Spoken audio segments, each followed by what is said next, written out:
নমস্কাৰ বন্ধু বান্ধৱীসকল কি খবৰ সবৰ আশা কৰোঁ ভালে আছে বুলি অসমৰ নাম্বাৰ 1 প্ৰাইভেট জব পৰ্টেললৈ সবকে স্বাগতম জনালো আৰু আজি আমি আলোচনা কৰিব গৈ আছো জিঅ' কোম্পানী যোনবোৰ ভেকেন্সি মুকলি হৈছে ভালেমান ডিস্ট্ৰিক্টৰ ভেকেন্সি আছে সম্পূৰ্ণ যেতিয়া ভিডিঅ'টো চাব গোটেইবোৰ ইনফৰমেশ্যন ভালদৰে বুজি পাব সময় নষ্ট নকৰি ভিডিঅ'টো ষ্টাৰ্ট কৰি সদায়নিচিনা খালি গুগলত আহি টাইপ কৰি দিলে হ'ল আমাৰ চেনেলৰ নাম অসম জব ফ্ৰী নেটৱৰ্ক হিনক ৱেবছাইটটো আহি যাব য'ৰ পৰা মই সদায় আপোনালোকক চাকৰিবোৰ আপডেট দি থাকোঁ আৰু আপুনি নিজে সেই ৱেবছাইটটো ভিজিট কৰি চাকৰিবোৰ চাব পাৰিব আৰু আবেদন কৰিব পাৰিব আজি আপোনালোকৰ আহিছে ৰিলায়েন্স জিঅ'ৰ পৰা ভেকেন্সি ভালেমান ডিস্ট্ৰিক্টৰ ভালেমান ভেকেন্সি সম্পূৰ্ণ ভিডিঅ'টো চাব তেতিয়া গোটেইবোৰ ইনফৰমেশ্যন ভালদৰে বুজি পাব সো যোৱাকালি যদি ভিডিঅ'টো চোৱা নাই চাব পাৰে অক্টোবৰ মাহৰ যোনবোৰ ভেকেন্সি মুকলি হৈছে সেইবোৰ আমি আলোচনা কৰিছিলোঁ private job vacancy all Assam private job vacancy চলি আছে প্ৰাইভেট কোম্পানীৰ ভেকেন্সি চলি আছে শ্বপিং মলৰ vacancy packaging company liquor company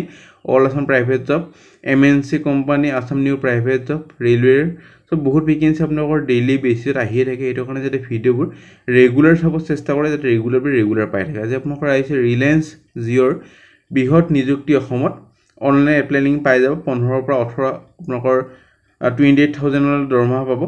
কোনো ফিজ দিব নালাগে কোনো এক্সাম নহয় ডাইৰেক্ট সিলেক্ট কৰা হ'ব যদি ইন্টাৰভিউ ভাল হয় ইন্টাৰভিউলৈ যদি মাতে পোষ্টিং হ'ব অল ওভাৰ আসাম কেনেকৈ অল ওভাৰ আসামৰ আপোনালোকে এপ্লাই কৰিব বা আবেদন কৰিব মই সেইটো প্ৰচিডিউৰ বুজাই দিম যাতে আপোনালোকৰ নিজৰ ডিস্ট্ৰিক্টত চাকৰি পাবলৈ সক্ষম হয় প্ৰথম আপোনালোকৰ মই বুজাই দি আছো ৰিলায়েন্স জিঅ'ত কেনেকৈ আবেদন কৰিব ৰিলায়েন্সৰ বিষয়ে লিখা আছে যদি ইন্টাৰেষ্টেড পঢ়ি ল'ব পাৰে এইবোৰ পোষ্টত ভেকেন্সি আপোনালোকৰ মুকলি হৈছে সেলছ আৰু distribution business operation customer service telecaller আৰু কৰ্পোৰেট এফেয়াৰ্স এইটো কাৰণে খালি 12 পাস বা গ্ৰেজুৱেট হলে হল ফ্ৰেছাৰ্ছক এক্সপেৰিয়েন্সক সবে পাৰিব আৰু ভালেমান ডিস্ট্ৰিক্টৰে এইটো ভেকেন্সি মুকলি হৈছে সো আপোনালোকৰ ৰিলায়েন্সৰ বিষয়ে লিখা আছে কিছুমান ৰেসপন্সিবল হ'ব জব ৰেসপন্সিবল যেনেকুৱা direct customer cells through event অনবোৰ্ড কৰিব লাগিব কাস্টমাৰ কিবা যদি কাস্টমাৰ প্ৰবলেম পায় সিমৰ হৈতে হেবোৰ সলভ কৰিব লাগিব আৰু কাস্টমাৰে যদি কিবা queries লৈ আহে বা প্ৰবলেম লৈ আহে যে এইটো প্ৰবলেম পাই আছো এটা সলভ কৰিব লাগিব 100% লিখা আছে আৰু গুনি পঢ়ি লব এইবোৰ লিখা আছে গোটেইবোৰ পঢ়িলে তলত স্কিল কিছুমান লাগিব যেনেকুৱা লোকেল ল্যাঙ্গুৱেজ মানে অসমীয়া ল্যাঙ্গুৱেজ ভালদৰে ক'ব আৰু লিখিব জানিব লাগিব good communication skill in local language good interpersonal আৰু সেলছ স্কিল যোনটো সেলছৰ স্কিল হেটো ভাল এটা হ'ব লাগিব এবিলিটি টু আন্ডাৰষ্টেণ্ড প্ৰডাক্ট আৰু সাৰ্ভিস গোল আৰু ৰিজাল্ট ওৰিয়েন্টেড হ'ব লাগিব আৰু প্ৰিয়ৰ লজিষ্টিক আৰু cells experience will be N এডভান্টেজেস cells বা লজিষ্টিকৰ যদি অভিজ্ঞতা আছে এটা এডভান্টেজেস দিয়া হ'ব বেসিক কম্পিউটাৰ নলেজ জানিব লাগিব ৰিডিং আৰু ৰাইটিং জানিব লাগিব প্ৰবলেম সলভিং স্কিল জানিব লাগিব কাস্টমাৰ ফোকাস হ'ব লাগিব টেকনিক্যাল ওৰিয়েন্টেশন খিনি জানিব লাগিব এটেনশন টু ডিটেইলছ জানিব লাগিব সাৰ্ভিস মাইন্ডসেট খিনি জানিব লাগিব সো কেনেদৰে এটা আবেদন কৰিব লিংক দি আছে অলপ প্ৰবলেম নাই আকৌ ডাইৰেক্ট লিংকত ক্লিক কৰিলে হ'ল অলপমান লোডিং ল'ব লোডিং লোৱাৰ পিছত আপোনালোকৰ এটা আহি যাব গোটেইখিনি আছে এটা অল ইণ্ডিয়া দেখাই আছে আমি বিচাৰিব লাগিব অসমৰ যোনবোৰ ভেকেন্সি ওলাইছে প্ৰথমতে ক্লিয়াৰ কৰি দিলো তাৰ পিছত আপোনালোকৰ লোকেশনত মই লিখি দিলো গুৱাহাটী বুলি লিখি দিলো গুৱাহাটীটো চাই লম তাৰ পিছত আপোনালোক মই বেলেগ ডিস্ট্ৰিক্ট দেখাম যেনেকৈ গুৱাহাটী বুলি মই লিখি দিলো আপোনালোকৰ চকুৰ সন্মুখতে আৰু এটা গুৱাহাটীৰ যোনবোৰ ভেকেন্সি আপোনালোকৰ ৰিলায়েন্স জিঅ'ৰ পৰা মুকলি হৈছে এইবোৰ আমি চাম সেলছ আৰু ডিস্ট্ৰিবিউশনৰ 12টা আছে কাস্টমাৰ সাৰ্ভিসত 5টা আছে ইঞ্জিনিয়াৰিং আৰু টেকনলজি 3টা আছে আৰু ফ্ৰিল্যান্সাৰ 3টা আছে সেলছ আৰু ডিস্ট্ৰিবিউশনৰ মই দেখাই দি আছো আপোনালোকৰ এইবোৰ ভেকেন্সি আহিয়ে থাকে এইটো ৱেবছাইটত বহুত দিন ভিডিও মনো হোৱা নাছিল ৰিলায়েন্সৰ হেতনে বনাই দিলো আৰু এইটো আপোনালোকৰ 19 সেপ্টেম্বৰতে মুকলি হৈছে ইটালে ফিল আপ হোৱা নাই চাব পাৰে এইবোৰ ভেকেন্সি সব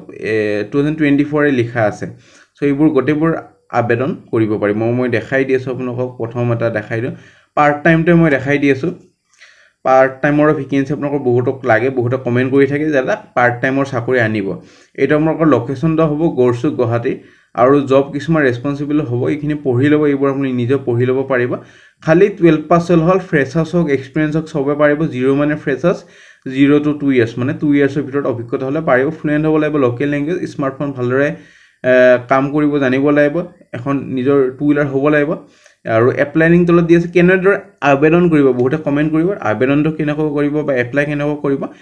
সম্পূৰ্ণ যদি ভিডিওটো চাব লাষ্টলৈ মই এটা এপ্লাই কৰিম আপোনাক মই দেখাই দিম প্ৰচিডিউৰটো আপুনি নিজে চাব পাৰিব মই বেলেগ জব এটা দেখাই দিম এতিয়া আপোনালোকৰ সেলছ আৰু ডিস্ট্ৰিবিউশন আৰু ভাল ভেকেন্সি আপোনাক ওলাই থাকে আপোনালোকৰ পাৰ্ট টাইমৰ ভালেমান ভেকেন্সি আপোনালোকৰ আছে মই এটো দেখাই দিছো উলুবাৰী উলুবাৰী গুৱাহাটীৰ মাজমজিয়া বুলি কয় এটাও চাকৰি কৰিব পাৰে উলুবাৰীৰ ভেকেঞ্চি আপোনালোকৰ ওলাইছে চেলছৰ আৰু ডিষ্ট্ৰিবিউশ্যনৰে পঢ়ি ল'ব পাৰে এৰ কাৰণে 12 পাছ হ'লে হ'ল ডিপ্লোমা ফুল টাইম আৰু এটা খালি 1 ইয়াৰ অভিজ্ঞতা লাগিব সো উলুবাৰীৰ কাৰণে 1 ইয়াৰ অভিজ্ঞতা লাগিব এপ্লাই কৰিব পাৰে যদি ইন্টাৰেষ্টেড হয় আৰু বহুত ভেকেঞ্চি আপোনালোকৰ মুকলি হয় জিৰৰ পৰা চাই ল'ব পাৰে এইবোৰ সেলছ লিড এইবোৰ আছে vacancy part time full time আপোনালোক যোনটো লাগে হেনকা আবেদন কৰিব পাৰে মই বেক যাই বেলেগ এখন ডিস্ট্ৰিক্টৰ মই ভেকেঞ্চি আপোনালোক মই দেখাই দি আছো এটা মই ক্লিয়াৰ কৰি দিম অল ফিল্টাৰ ক্লিয়াৰ কৰি দিলো এটা মই ধৰক জৰহাটৰ চাই লম কি ভেকেঞ্চি আপোনালোকৰ মুকলি হৈছে বাকি আপোনালোকৰ নিজৰ ডিস্ট্ৰিক্টখনৰ নামটোতে লিখি ল'ব এনেকৈ লিখি ল'ব মই যেনেকৈ গুৱাহাটী লিখিছিলো এটা মই জৰহাট লিখিলো আপোনালোকৰ নিজৰ ডিস্ট্ৰিক্ট যেনেকৈ নগাঁও যি নহওক কিয় আপোনালোকৰ নিজৰ ডিস্ট্ৰিক্টখন সাৰ্চ কৰি চাব পাৰে তে আপোনালোক চাকৰি পাই যাব জৰহাটৰ সেলছৰ আৰু ডিস্ট্ৰিবিউশন দুটাই ভেকেঞ্চি মুকলি আছে বৰ্তমান চলি আছে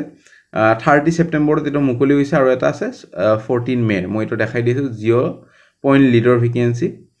এটা আপোনালোকৰ জৰহাটৰ ভেকেঞ্চি গটেখিনি পঢ়ি ল'ব পাৰে এটো কাৰণে গ্ৰেজুৱেচন হ'ব লাগিব আৰু 4 to 6 ইয়াৰ্স হ'ব লাগিব সো ফ্ৰেছাৰ্ছৰ চাকৰি পাব এনেকুৱা নহয় কি খালি এক্সপেৰিয়েন্সে পাব আপোনালোক গুৱাহাটীৰ দেখাই দিলো আৰু এটা জৰহাটৰ আছে এটা মই ট্ৰাই কৰি চাওঁ এটা আপোনালোকৰ অভিজ্ঞতা লাগে নে নালাগে এটো 12 পাস হলে হল এটো অভিজ্ঞতা নালাগে মই কলো আপোনালোক ফ্ৰেছাৰ্ছও পাৰিব এক্সপেৰিয়েন্সও পাৰিব এটা 12 পাস হলে হল আৰু ফ্ৰেছাৰ্ছ 0 মানে ফ্ৰেছাৰ্ছ আৰু 3 ইয়াৰ্ছৰ ভিতৰত যদি অভিজ্ঞতা আছে এটা চাকৰিৰ কাৰণে আবেদন কৰিব আৰু কেনেদৰে আবেদন কৰিব হেটো মই দেখাই দিম এপ্লাই নাও ক্লিক কৰিলে হল এপ্লাই নাও ক্লিক কৰিলে এখন ফৰ্ম আহি যাব মই দেখাই দি আছো আপোনালোকক এটা আপোনালোকৰ ইমেইল আইডি পাসওয়াৰ্ডটো দিব লাগিব তাৰপিছত লগইন কৰিব লাগিব মই দেখাই দি আছো যদি নিউ ইউজাৰত ক্লিক কৰিলে হল যদি পুৰণা ইউজাৰ লগইন কৰিলে হল পাসওয়াৰ্ড আৰু ইমেইলটো দি আপোনালোকৰ আহি গল প্ৰথমতে লগইন কৰিব লাগিব লগইন কৰি পেলে আপোনালোকৰ লগইন হৈ যাব যদি ৰেজিষ্টাৰ কাৰণে ৰেজিষ্টাৰ কৰি ল'ব লগইন কৰিলে মই লগইন কৰি ললো মই আগতে ৰেজিষ্টাৰ কৰা আছিল যিহেতু এটা আপোনাক ইনফৰমেশনবোৰ দি দিব যোনবোৰ কোৱালিফিকেশন নেম এইবোৰ দিব লাগিব তাৰ পিছত আপোনালোকৰ পিন কোড এইবোৰ গটেখিনি দি দিব এড্ৰেছ প্ৰুফ তাৰ পিছত নেক্সট কৰি গলে হল যদি ৰেজিষ্টাৰ কৰিছে প্ৰবলেম না আপোনালোকৰ ডাইৰেক্ট নেক্সট কৰি গলে হল তাৰ পিছত আপোনালোকৰ বায়োডাটাখন আপলোড দিব গটেখিনি আপোনালোক দিব লাগিব ডিটেইলছ গটেখিনি আপোনালোকৰ এডুকেশন কোৱালিফিকেশন কোনটো ইউনিভাৰ্সিটিৰ পৰা পাস কৰিছে কোনটো ইয়াৰ পাস কৰিছে